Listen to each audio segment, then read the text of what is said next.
ఉన్నత స్థానంలో ఉండాలని కోరుకుంటూ నాకు ఈ అవకాశం ముఖ్యంగా అన్నింటికంటే ఏంటంటే మీరందరూ కూడా చక్కగా వ్యాధులు చేసుకొని మమ్మల్ని ఇన్వైట్ చేసుకుని కృతజ్ఞతలు చాలా మంచి పని చేశారు. ఇలాగ మరిన్ని మీరు చేసుకుంటే మీ అందాన్ని పెరుగుతుంటుంది. గ్రూప్ క్రియేట్ చేసుకొని ఎవరికే ప్రాబ్లం వచ్చినా లేకపోతే ఒకరికొకరు యూజ్ చేసుకుని అన్నిటికంటే ప్రాబ్లం ఏంటంటే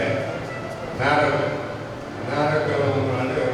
మన స్నేహితులు అనారోగ్యంలో ఉంటే మనం జరుగుతున్న కాపాడాలని వీలు గ్రూప్ అనేది క్రియేట్ చేసుకోవాలి.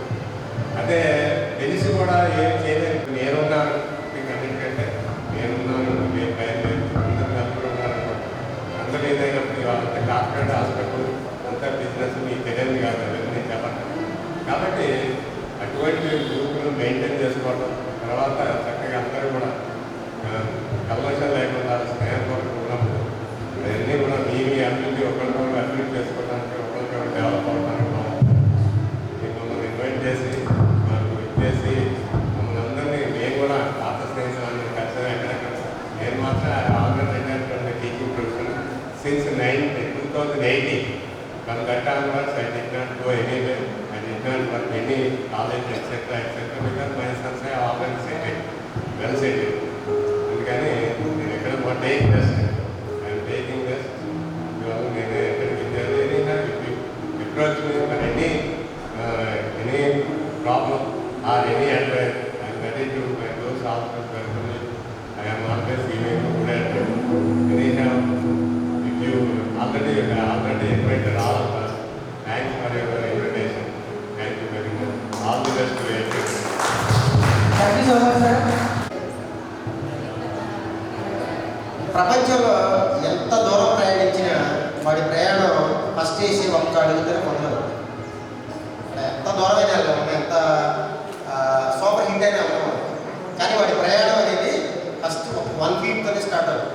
ఈరోజు మీరు ఈ నిర్ణయం తీసుకున్నారు, అందరిని ఒక చోట గ్యాదర్ చేసి మీరు ఇంత ఫస్ట్ జరుగుతున్న ఒక గ్యాదరింగ్ పార్టీ అనుకున్నాం, కానీ నెక్స్ట్ దీనికంటే ఇంకా ఎక్కువగా ప్లాన్ చేసి చేద్దాం. ఎందుకంటే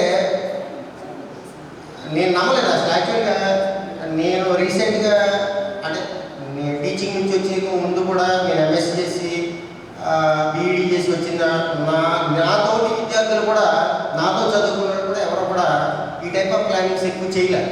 కానీ మీరు లాట్ ఆఫ్ టైం చాలా కాలం అయిపోయింది, కానీ మీలో మీరు ఇంత ఐక్యతగా ఉండి ఎస్పెషల్లీ మళ్ళీ మమ్మల్ని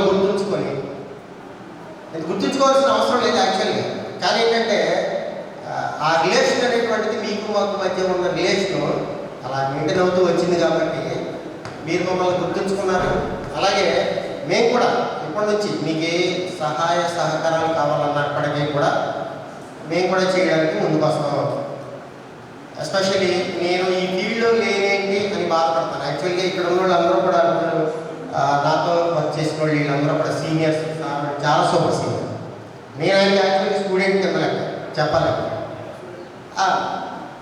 అదే ఇప్పుడు సారే స్టూడెంట్ అంటే నేను యాక్చువల్గా నేను ఇంకా మీరు చెప్తున్నాను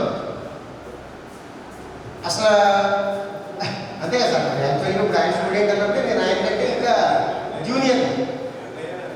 మా అన్నయ్య గారే శాఖర్ గారు ఆయన స్టూడెంట్ అంటే నేను నథింగ్. యాక్చువల్లీ చెప్పాలండి,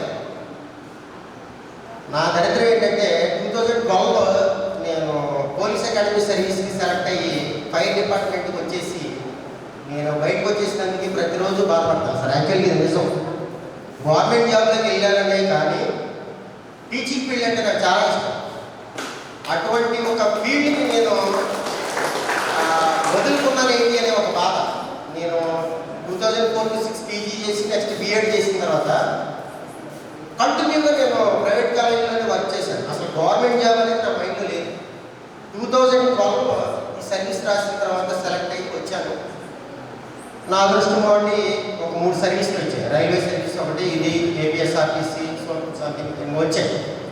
కానీ తప్పనిసరి పరిస్థితుల్లో నాకు నచ్చని ఫీల్డ్లోకి నేను వెళ్ళాను. యాక్చువల్గా యూనిఫామ్ నా ఒంటి మీద ఉండడం అనేది నేను ఎక్స్పెక్ట్ చేయలేదు. మనం ఎక్స్పెక్ట్ చేయని లైఫ్లో జరిగితే అదే లైఫ్, మనం ఎక్స్పెక్ట్ చేసిన లైఫ్లో జరిగితే అది స్టోరీ. మీరు నమ్మిన నమ్మకమైన ఇది లేదు. మనం ఎక్స్పెక్ట్ చేయలేదే జరుగుతుంది. నేను యూనిఫామ్ ఒంటి మీద ఉండదని నేను ఎప్పుడు అనుకోలేదు. ఆ దరిద్రం నాకు వచ్చింది. యాక్చువల్లీ ఈ అదృష్టం నా నుంచి వెళ్ళిపోయింది. ఇప్పుడు వీళ్ళందరూ అనిపిస్తున్న అదృష్టం అంటే ఒక గవర్నమెంట్ జాబ్ అనే కానీ లైఫ్లో సాటిస్ఫైగా ఎప్పుడూ లేదు. కానీ మీకు లైఫ్ ఎక్స్పీరియన్స్ చెప్తున్నాను. లాస్ట్ ఫ్యూ డేస్ బ్యాక్ విజయవాడలో ఫ్లడ్స్ వచ్చినప్పుడు నేను నాకు డ్యూటీ పడితే నా కింద సబార్డినేట్స్ తీసుకొని నా పైన సుపీరియర్స్తో పాటుగా నేను వర్క్ చేశాను. ఈ మధ్య కొద్దిగా నేను హ్యాపీగా ఫీల్ అయింది ఏంటంటే విజయవాడ ఫ్లడ్స్లో నేను ఇల్లు మునిగిపోయి చిన్న పిల్లలు చిన్న కిడ్స్ అది మంత్స్ అన్నమాట డేస్ కూడా వాళ్ళు తీసుకొని ఎక్కడ ఉండాలో తెలియని పరిస్థితుల్లో మేము వాళ్ళకి ఫైర్ డిపార్ట్మెంట్ నుంచి అరౌండ్ సార్ మీరు number approximately 250 vehicles state wide వెళ్ళి త్రూఅవుట్ స్టేట్ వైడ్ మేము సర్వీస్ చేస్తున్నప్పుడు, హౌస్ క్లీనింగ్ చేస్తున్నప్పుడు, వాళ్ళకి వాటర్ సప్లై చేస్తున్నప్పుడు, వాళ్ళు సేవ్ చేస్తున్నప్పుడు వాళ్ళు 2 చేతులు ఎత్తి ఇలా దండం పెట్టారు. అప్పుడు అనిపించింది నాకు ఆ దేవుడు దీని నుంచి దూరం చేసిన తర్వాత నన్ను యాక్చువల్గా మీకు చాలామందికి ఏమనుకుంటారంటే ఫైర్ డిపార్ట్మెంట్ అంటే హ్యాపీగా తినేసుకుంటుంటారు, పని ఉంది కదా అనుకుంటారు. కానీ అది టోటల్లీ రాంగ్ అండి. ఒకప్పుడు ఉన్న ఫైర్ డిపార్ట్మెంట్ పరిస్థితి మీరు అనుకున్నది కావచ్చు, కానీ ఇప్పుడు డిజాస్టర్ మేనేజ్మెంట్ కలిపిన తర్వాత ప్రతి ప్రకృతి విపత్తుకి ఎనీ డిజాస్టర్ ఏది జరిగినా, ఈవెన్ రోడ్ యాక్సిడెంట్ లేదంటే ఏదైనా ఒక ఫ్లడ్ లేదంటే ఎర్త్క్వేక్ ఏది వచ్చినా కానీ ఫస్ట్ రెస్పాండర్గా మేము ఉండాలి. ఇంకోటి ఫర్ ఎగ్జాంపుల్ ప్రాక్టికల్గా ఆలోచిద్దాం. ఫర్ ఎగ్జాంపుల్ ఇప్పుడు ఇంట్లో గ్యాస్ బండ ఒకటి లీక్ అయింది, బర్న్ అవుతుంది.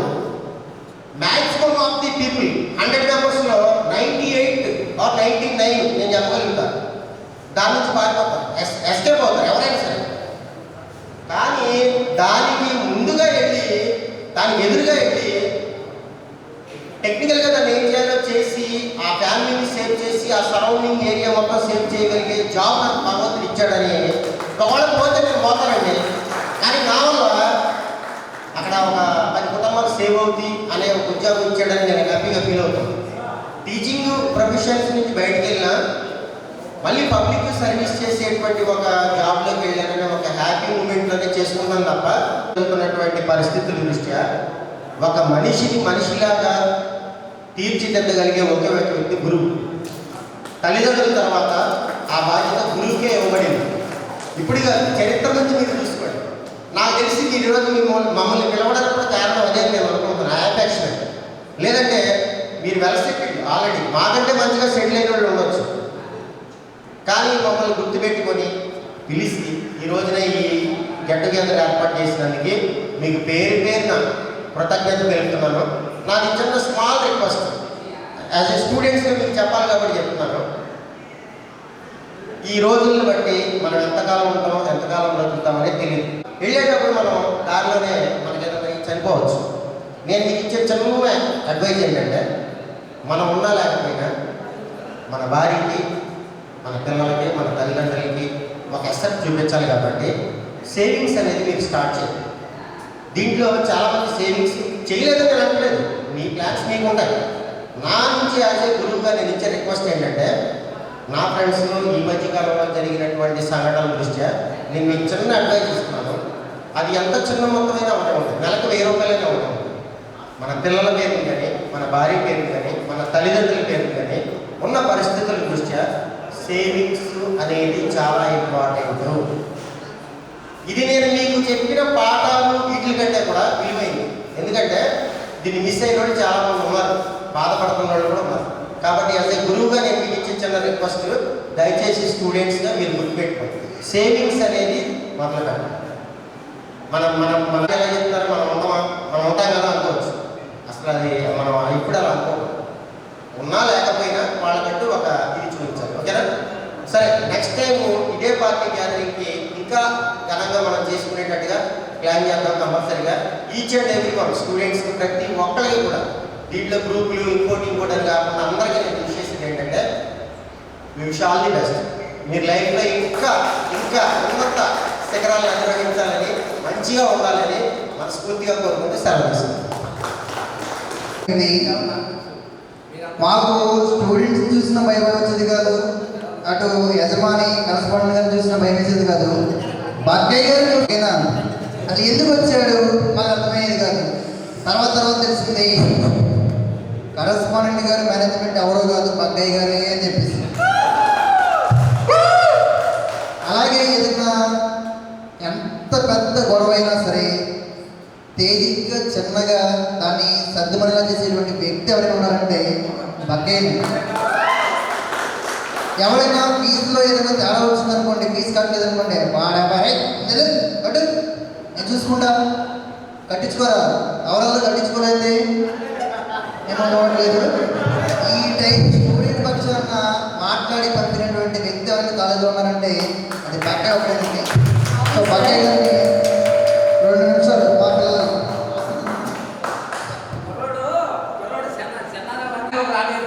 కుర్రోడు సాంసరా గారు అన్నాడు వద్దు రాలేదు రానంటే సాంసరా గారు వెళ్ళి ఆ కుర్రోడు ఇంట్లో కూర్చుని నీకెందుకు నేను కడతాను అమ్మ తీసుకొచ్చాం. ఆ కుర్రోడు ఇవాళ ఎస్ఐ పోలీసులు ఉన్నాడు. అంటే ప్రిన్సిపాల్ పలానా ఆయన అన్నాడు. యువరాజు గారు ఎలాంటి పెద్దవాళ్ళు ఏకే గౌరవించండి. సామాన్యులు ఎవరో కూడా ప్రిన్సిపల్ అనేవాడు అప్పుడు పనిచేసేవాడు కాదు. మీ దగ్గర చేసింది లేదు, మీ బ్యాచ్. అంతకుముందు నాగరాజు గారు బ్యాచ్ అప్పుడు చేసేవాడు. నేను ఎవరా ప్రిన్సిపాల్ నేను వెళ్ళిపోమన్నాడంటే రమ్మన్నాడు. అంటే ఎవరా ప్రిన్సిపాల్ ముందు రాలేదని కానీ ఎవరి దగ్గర నేను 100 రూపాయలు తీసుకోవడం కానీ పిల్లలు మోసం చేయడం కానీ అలాగే 10 రూపాయలు తీసుకుని దసరా మామూలు నీ టైం పెట్టినట్టు కాదు నాకు. ఇలా మీరందరూ నాకు అప్పట్లో గుర్తులేదు కానీ మీరు అందరూ టీచర్లు అయ్యారు. 4,000 మంది టీచర్లు చేసేవారు ఈ 4 మండలాలు 4-5 జిల్లాల్లో. అంటే మనం తెలియజేసిన పని మీ దగ్గర నేను పని చేయడం వల్ల నేను దాన్ని ఇంకో దాన్ని తీసుకుని దాన్ని ఒక వ్యాపారం లాగా పంచుకుని ఎక్కడ కడప కర్నూలు చింతూరు దాకా తీసుకెళ్ళాను. పిల్లలు తీసుకెళ్ళి జాయిన్ చేస్తే వాళ్ళు అందరూ ఎక్కడ టీచర్లు అయ్యారు.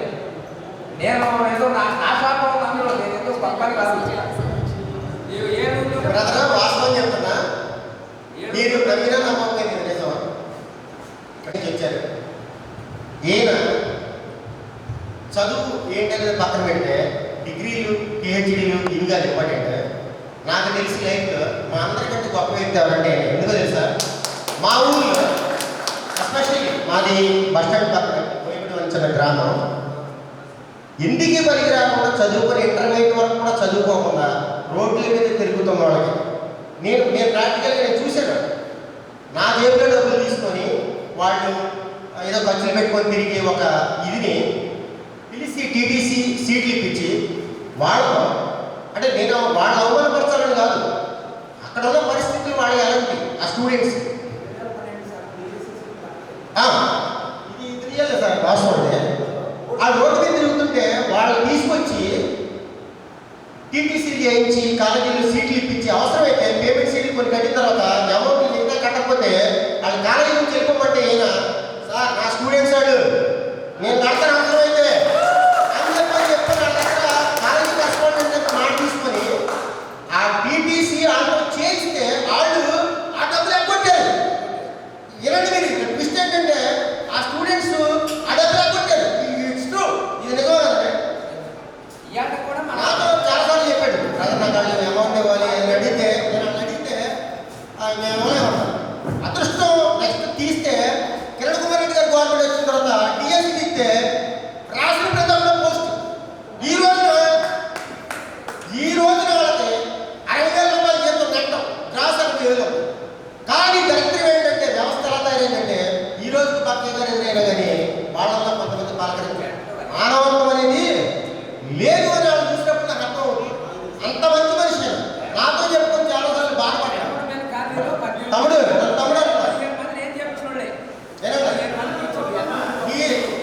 ఎవరేం చేస్తున్నారు, ఏంటి క్లాస్కి టైం చేస్తున్నారు, స్టూడెంట్స్ ఎవరు వస్తున్నారు, ఆ క్లాసులో సంబంధించిన విద్యార్థుల కంటే కూడా ఇప్పుడు క్లాసులో నేను వెళ్ళాలనుకుంటే క్లాసులో స్టూడెంట్స్ గుర్తు ఉంటారు.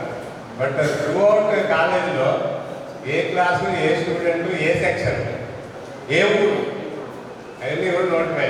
నేను ఏమనిపించాను బక్కయ్య అనేవాడు కాదు, అట్ట ప్రిన్సిపాల్ అట్టని పట్టుకొని ప్రిన్సిపాల్ తర్వాత ప్రిన్సిపాల్ లాగా తిరిగేవాడు. అంత సిన్సియర్గా డ్యూటీ చేసేవాడు ఎవరు కనపడలేదు అటువంటి వ్యక్తి. తర్వాత ఇప్పుడు ఆయన చెప్పినట్టుగా ఎంతోమంది విద్యార్థులకు ఉదాహరణగా కొన్ని ఎత్తేసి సీట్లు పిచ్చి బయట తిరుగుతున్న వాళ్ళని నాకు కూడా తెలుసు. అలా ఎత్తేసిన వాళ్ళు ఎంతో ఎడ్యుకేట్ చేసి అలా లైఫ్ ఇచ్చాడు. అటువంటి ఆయన మన అంత ప్రిన్సిపాల్ గారు.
టాపిక్ ఇచ్చారు కాబట్టి అంటే కుటుంబం తండ్రి ఒక ఫ్యామిలీ ఉంది అంటే రకరకాలుగా వాళ్ళు వచ్చి ఏదో ఒక తమల యొక్క బంధాలు తెలియాలంటే పెద్దవాళ్ళు అనేవాళ్ళు ఉండాలి.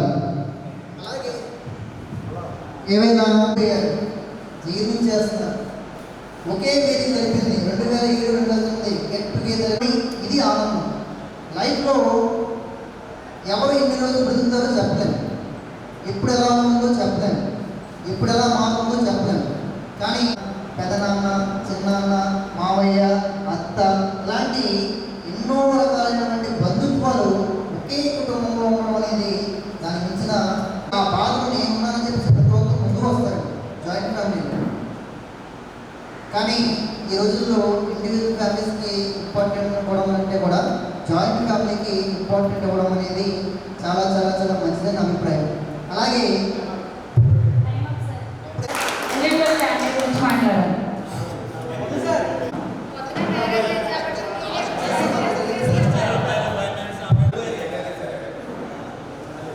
ఫ్యామిలీ బాగుండాలంటే ఫస్ట్ మనం తీసుకున్న వైఫ్ బాగుండాలి. అది చాలా ముఖ్యమైన విషయం. ఎందుకంటే మనకు వచ్చిన భాగ్యస్వామి అంటే మన భార్య మనల్ని అర్థం చేసుకుంటే అది ఏ ఫ్యామిలీ అయినా బాగుంటుంది. మన భార్య అర్థం చేసుకోకపోతే మనం కోటేశ్వరైనా సరే అనుకున్నవాటి అయిపోయింది.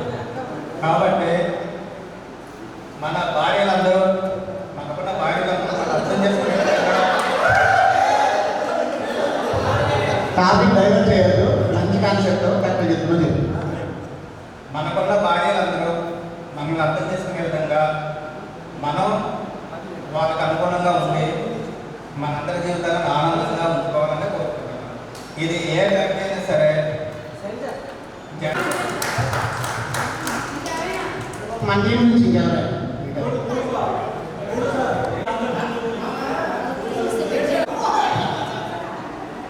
అండ్ సింగిల్ ఫ్యామిలీస్ గురించి మాట్లాడుతున్నారు.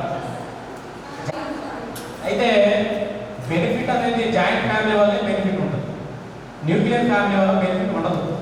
నేను రెండు కూడా చెప్పగలను. ఎందుకంటే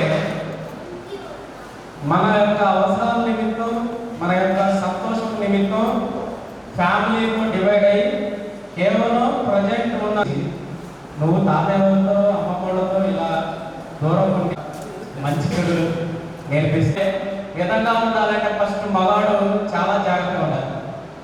నేను మగవాడికి ఆపోజిట్ కాదు, అలా అని ఆడోళ్ళ వైపు కూడా కాదు. ఫస్ట్ బాయ్స్ అనేవాడు తన థింకింగ్ ఎలా ఉంటుందంటే అటు అమ్మ మాట వింటాడు, ఇటు భార్య మాట వింటాడు.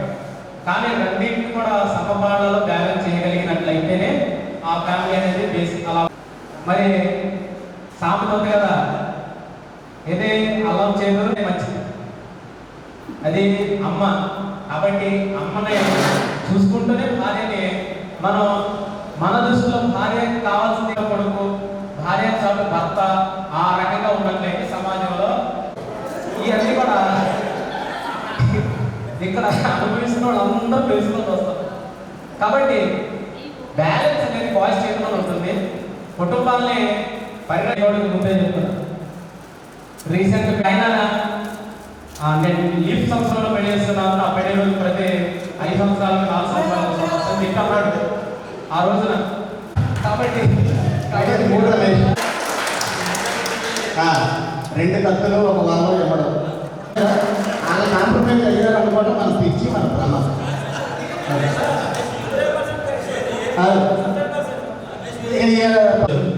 జాయింట్ ఫ్యామిలీ గురించి చెప్పాడు. Okay, joint family, nuclear family.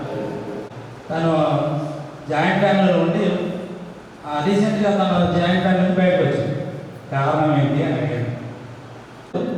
అంత హ్యాపీ, కానీ నాకు ఉండాలని లేవా. కారణం ఏంటి అంటే ఏమీ లేదు సార్, కలిపోతే బాగుంది సార్, నేను ఏదో బయట జాబ్ వస్తున్నాను, ఇంటికి వెళ్ళి సార్ మా అత్తయ్య ఇవన్నీ నేనే చేయాలా, మీ పిల్లలు కూడా పక్కన నేను వస్తాయి కదా, ఇవన్నీ వస్తాయి. నాకేమో ఇప్పుడు నాకు ఏది చెప్పాలో అర్థం కాదు. రెండింటినీ సపోర్ట్ చేస్తున్నాను, ఏది బెటర్. ఓకేనా? కలిసి ఉన్న ఫ్యామిలీ ఎలా ఉండాలి, మనం ఎలా ఉంటే బాగుంటుందన్న ఉద్దేశంతోనే ఫ్యామిలీ గురించి చెప్పించడం జరిగింది. మీరు మీ వైఫ్ని బాగా చూసుకోవాలి, అట్ ది సేమ్ టైం మీ మమ్మీని కూడా బాగా చూసుకోవాలి. ఇద్దరూ ఒకటే. అండ్ ఈ ఇన్ఫర్మేషన్ మొత్తం సంబంధం ఇంకే ఒకటే వెళ్ళేది.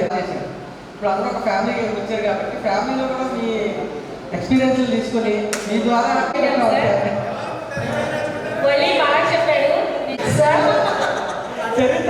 ఫైనల్గా మీరు చెప్పిన ప్రతి పాయింట్ని మంచి చెప్పారు, అందులో ఉన్న నెగిటివ్ చెప్పారు.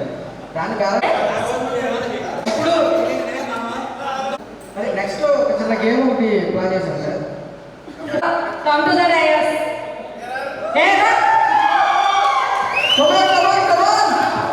అవి చైర్స్ రిమూవ్ చేయండి.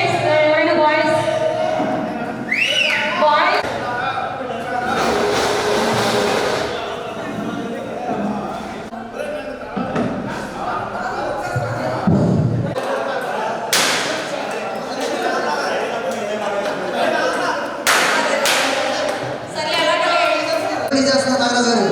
అబ్బాయి 2 వేసారు అక్కడ మేము చూసాం. మేము అక్కడ నుంచి చేస్తున్నాం. చూడండి కావాలి అలా కాదు, స్టేజ్ మీద చేయాలి. అది మా టీం. బిల్డింగ్ పగలగొట్టి చేస్తున్నారు మా వాళ్ళు. అలాగే చేస్తున్నాం మేము. కానీ మా టీం పడిపోయింది. 8 పడ్డాయి.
Happy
ఉంటే మనందరం ఇంకా మిగిలిపోయిన వాళ్ళందరితో కూడా కలుపుకొని మరలా ఒకసారి ఏదో సందర్భంలో కలవడానికి అవకాశం ఉండాలని దేవుడు కోరుకుంటున్నాను. మీ మీ ఫ్యామిలీస్, మీ భవిష్యత్తు అంతా కూడా చక్కగా ఉండాలని భగవంతుడు కోరుకుంటూ సెలవు తీసుకుంటున్నాను. Thank you. Once again, I would like to thank you, and once again I wish you all for your bright future. మీ అందరి యొక్క జీవితం రాబోయే దినాలన్నీ కూడా మంచిగా ఉండాలని దేవుని యొక్క దయలో మీరు అందరూ కూడా మీ కుటుంబం అంటే ఈవెంట్ స్టార్ట్ అయితే